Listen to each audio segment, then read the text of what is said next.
Cara, pega essa chave. A gente aprendeu que se conselho fosse bom, a gente dava, não vendia. E é por isso que a gente investe mais em infoprodutos do que na igreja. Porque a gente acredita que alguém que fez uma técnica de funil de vendas tem algo mais poderoso para me entregar do que a palavra que me sustenta. A gente criou esse conceito de que conselhos bons são vendidos. E a palavra, a gente ouve. A palavra é a única mensagem capaz de mudar a história de alguém. A palavra é a única mensagem capaz de mudar a natureza de alguém. A palavra é o que ressuscitou Jesus Cristo em meio à morte. E é o que vai ressuscitar mortos vivos nessa manhã. Você está comigo? Diga amém. Sabe, a palavra ressuscita mortos, mas também ressuscita vivos. E eu tenho uma palavra de vida para você hoje. Eu tenho 3 conselhos que geram vida. Primeira chave que eu quero compartilhar, e eu quero na verdade me aprofundar sobre coisas que eu falei bem rápido lá em Coral Springs. A gente teve um culto no último domingo à noite e foi surreal. E não deu nem para a gente pregar. Então, em 5 minutos eu liberei algumas coisas que Deus estava falando comigo ao longo da semana. E hoje eu queria que a gente fundamentasse um pouco mais isso. Amém? Primeiro conselho que eu tenho para você é que você precisa manter a chama acesa. Se você quiser, por favor, take notes, anota isso e medita nisso ao longo da semana. Eu preciso manter a chama acesa. Irmão, o novo de Deus é uma garantia de dependência total. Quem se move sempre em busca de algo novo em Deus, está sempre completamente dependente de Deus. E é por isso que nem todo mundo quer se mover no novo. Por quê? Porque prefere a mediocridade do conhecido do que a força do novo. Pastor, eu prefiro ficar onde eu já conheço porque é mais seguro. É mais seguro. Mas você jamais vai experimentar os milagres que só se manifestam em meio ao que é desconhecido. Você quer um exemplo claro disso? A história de Pedro. Pedro foi o único que saiu de um lugar conhecido e foi para um lugar que ele nunca havia pisado. Mas também Pedro é o único que voltou daquela noite dizendo que pôde andar com Jesus sobre as águas.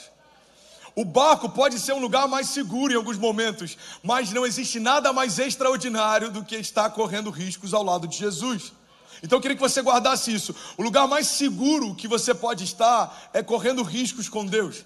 Porque a segurança tem matado muito mais gente do que os desafios. Tem muitos profetas que abriram mão da sua voz profética porque não querem se expor. Tem muitos homens de Deus que abriram mão do seu ministério porque não querem servir. Tem muita gente que abriu mão de viver milagres porque prefere viver uma vida pautada naquilo que você consegue fazer sozinho. Eu quero liderar uma igreja que não continuaria de pé se não fosse uma intervenção de Deus a todo tempo. Eu quero ter sonhos que não são possíveis se o próprio Deus não abrir portas de favor e me der coisas. Eu quero viver uma história que no final dela alguém possa olhar e falar: irmão, na boa, você pode falar o que for desse cara, mas esse cara andava com Deus. Só o novo de Deus nos leva para esse lugar. Você quer um exemplo claro, irmão? A Bíblia diz que quando o povo está no meio do deserto e Deus faz com que o pão caísse do céu para que eles fossem alimentados, Deus deu uma direção clara. Ele disse: não armazene para que não se estrague. O que Deus estava falando é o que a gente faz muitas vezes, principalmente aqui na América. Eu entendo que Deus fez porque eu posso tocar, mas eu não sei se Deus vai fazer amanhã porque eu ainda não vi. Então eu me prendo, eu me agarro àquilo que eu já consigo tocar, mas eu não consigo confiar naquilo que eu ainda não vi. Irmão, isso não é fé. Crer naquilo que é tocável, palpável, não é fé. Isso é óbvio. Então Deus fala: olha, vocês não vão guardar. O que Deus está estabelecendo é uma dinâmica de dependência. Se você crê que Deus que te deu hoje vai te dar amanhã, você não vai armazenar, porque você sabe que amanhã vai ter de novo. Irmão, alguns começaram a armazenar o maná, e a Bíblia diz que o maná, o pão que caía do céu, ele apodrecia se você guardasse de um dia para o outro. Então era muito fácil você saber qual família não confiava em Deus. Era só você caminhar pelo arraial e o cheiro de podre na tenda denunciava a ausência de confiança da casa. Que cheiro é esse? É cheiro de maná estragado. Alguém que guardou porque não confia que Deus vai dar amanhã. Deus em vários momentos está estabelecendo uma dinâmica que faz com que a gente dependa completamente dele. E eu creio que uma das formas da gente manter essa chama acesa é estar sempre envolvido em estações que sem a total intervenção de Deus seja impossível a gente romper. Você está comigo? Diga amém. Se eu me garanto sempre numa glória do passado, eu estou abrindo mão de uma expectativa daquilo que Deus pode fazer no futuro. Você quer um exemplo claro? Irmão, uma das coisas que mais tem sabotado ministérios ao longo do tempo se chama formato. A gente cria um formato, a gente entende uma linguagem, a gente entende uma forma como Deus flui, e a gente fala, já entendi, isso funciona. A gente quer perpetuar formatos como se eles fossem a zona de graça do fluir de Deus. André, não estou entendendo, eu vou te explicar melhor. Tem igrejas que fazem há décadas as mesmas coisas, não porque Deus não está fazendo coisas novas, mas porque eles pararam numa janela temporal e acham que Deus só faz do jeito que eles viram Deus fazer. Deus não tem um formato porque ele não cabe numa caixa. Deus, ele não flui de uma forma única, porque a cada estação Deus usa uma nova linguagem. A gente vê isso através dos louvores. A cada novo tempo a gente vê uma nova forma como Deus flui e toca comunidades. A gente vê isso através da palavra. A cada nova geração Deus utiliza de novas linguagens para manifestar a sua glória. Irmão, entenda isso. O evangelho é como a água. Não sei se você já observou, mas tem muitas garrafas de água que carregam um prazo de validade. Mas a água em si, ela não estraga. A única coisa que faz com que eu precise colocar um prazo de validade é no momento em que eu armazeno essa água. O prazo de validade não está na água, o prazo de validade está na garrafa. E assim é aquilo que a gente carrega.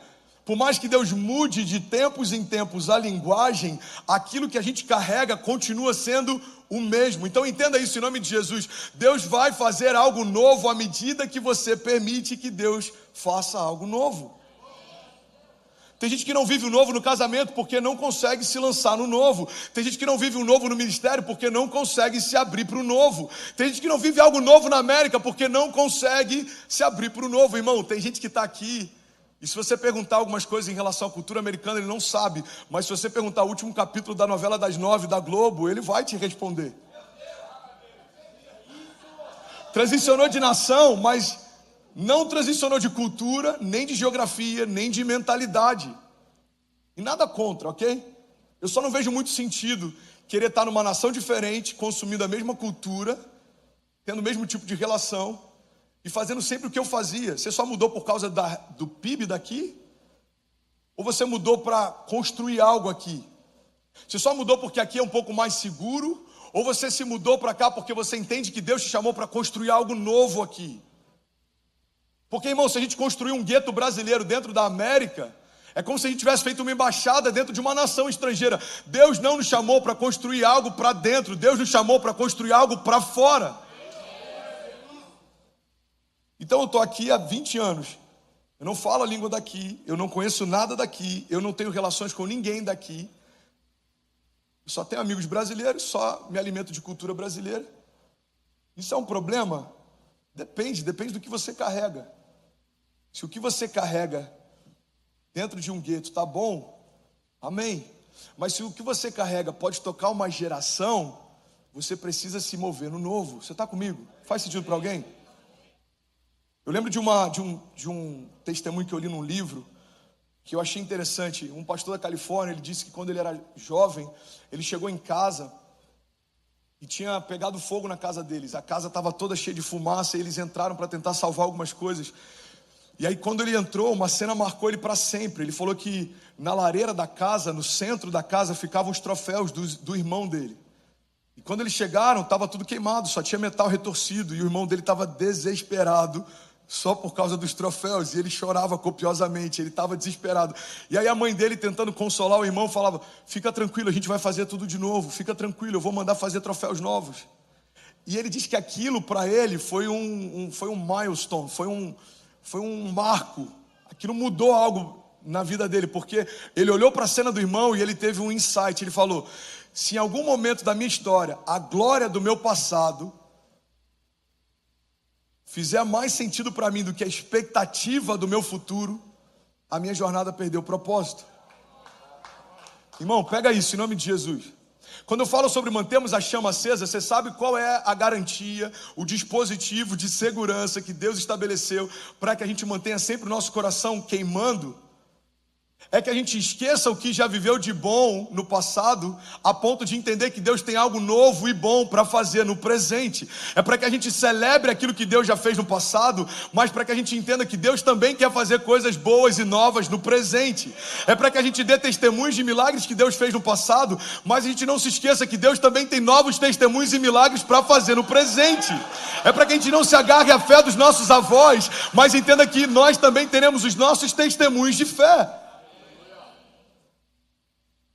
Pastor, como eu posso manter a chama acesa? Estando sempre numa estação em que a sua dependência é a única forma de te manter de pé. Estando sempre se envolvendo com algo novo em Deus, em que você não tem mais como utilizar o testemunho de 10 anos atrás como uma base de segurança. Ele não funciona mais. Pastor, você está falando para eu esquecer o que Deus fez? Não, eu estou falando só para você não viver em meio a memoriais.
Museus são bons para visitação. Ninguém quer morar lá dentro. E aí, tudo bem? Você acabou agora de assistir um vídeo. Se você ainda não está inscrito, já se inscreve também no nosso canal, ativa esse sininho aqui embaixo de notificação e toda vez que eu fizer uma live ou estiver transmitindo uma mensagem ao vivo, você vai ser um dos primeiros a saber. Mas eu deixei mais 2 indicações aqui que eu espero que façam muito sentido para você. Então já aproveita e clica para assistir a próxima mensagem, beleza? Seja bem-vindo ao time de incendiários e eu espero de verdade que essas mensagens mudem a sua vida como elas têm mudado a minha também. Até a próxima. Valeu!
Canvas, I paint my fears, brush strokes of sorrow, colors of tears, and I scream and the sun is calling, and this spirals I keep falling, from falling twisted thoughts, in the labyrinth where hope's so lost.